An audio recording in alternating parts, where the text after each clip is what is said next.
Hello, Royal Affairs family. This is Roy, And I'm Yolanda. and we're your guides in Royal Affairs, where we show you Affairs done right. So the laughter, the laughter is because whenever we do our intro, I always have to remind babe, it's this, is this, is this. So it just sort of plays into one of the things that I will discuss when I give my recap. And I guess it's my turn to give the recap. So, for the past couple of weeks, we've shared our thoughts on how shared experiences and new adventures can help reignite the emotional connection and strengthen the bond between partners. And we wanted to provide a brief recap on today. Pardon me. So, I wanted to delve into the science behind emotional bonding through shared experiences and illuminate why these moments are so powerful in strengthening relationships. Now, there were 6 key points I mentioned, and they included the release of oxytocin. No, wait, it's I kept doing this. What's the correct way to pronounce it? oxytocin. That's it. Creating positive associations, building a unique us identity, enhancing communication, overcoming challenges together, and memory lane and future plans. So feel free to check out my perspectives if you like specifics on what those all mean.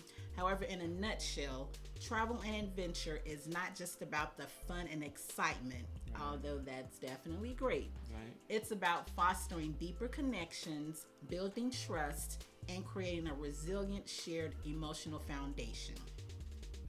And when you use travel to connect, you can create your own adventure story and a chance to add a new chapter to your shared story. So we definitely get to do that. We just went on a cruise, so we're adding that to our chapter. We've got some great stories, some great memories. As a matter of fact, even though it wasn't just us two, we went with couples and we celebrated a friend's 50th birthday, and so we have a group text now. So whenever we think of something that happened on the cruise, we'll put that in the text, and that's a shared experience that we each have all together. And then of course we have our private ones that we share as well, but you get to add those things to your shared story. You get to rediscover each other. Life gets to life, and sometimes we pay more attention to the hats of mommy, daddy, Right. Entrepreneur, employee, and all of those other things, and we honestly forget to just look at Roy and look at Yolanda. So when you travel, it's an opportunity to rediscover each other. You can be each other's anchor and sail, and Roy is truly truly my anchor and sail. Sometimes I can get a little bit testy sometimes. Yeah. I'm looking straight ahead. Sometimes I can get a little bit testy, and so he has a unique way of calming me down, or just bringing a sense of ease to the situation, because I'm from Chicago and I can sometimes you're funny, but yeah, so he's definitely my selling anchor. But you get to do that with one another, and that's nothing more than just sharing your strengths at the time when it's needed, to help someone or to help one another. So you get to cultivate appreciation and gratitude. And actually, on my last video, I said that we would share which one of these tips we did, and I'll share that we did the appreciation and gratitude. Right. So Roy will put that video down below in the link. I don't know. He's our YouTube guy. So, but he'll make sure that that's uploaded so that you guys can see that. But appreciation and gratitude, and then you're able to communicate and connect. Again, with life, and it's hard sometimes in the hustle and bustle of all the hats that you wear to actually just connect with one another. And so being away and traveling allows you the opportunity to do that. And then you get to live in the moment. Again, off with all of those hats. And I am one who is learning. to live in the moment. I'm what I like to call myself an overcoming perfectionist. So sometimes it's hard for me to just enjoy the moment because I'm trying to make sure that this is done or this is right or this is done. So just being able to live in the moment, to woosah. So travel definitely allows you the ability to do that. So babe, what about you? What are your recaps?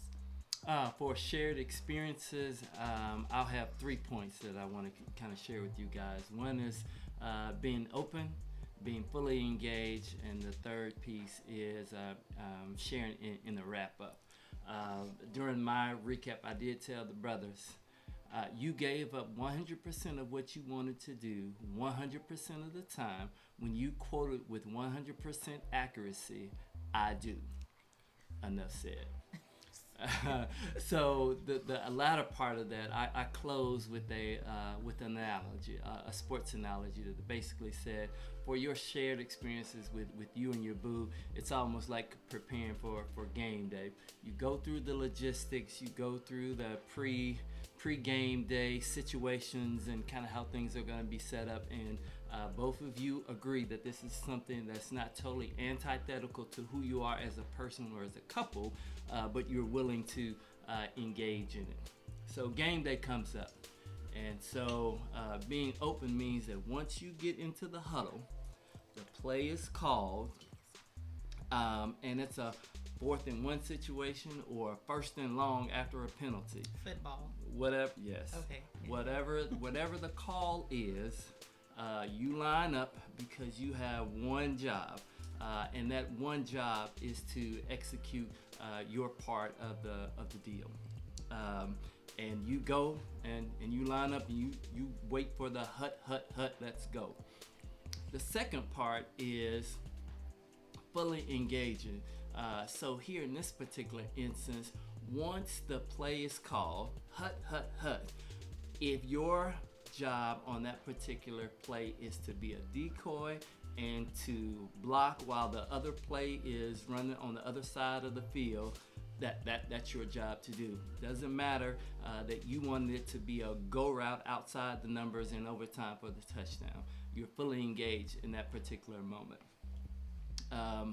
Giving 100% of the motivation that you would have for what you would do if it were something you wanted to do is the same type of energy that you should bring into being open and fully engaging in an event maybe that you're 100%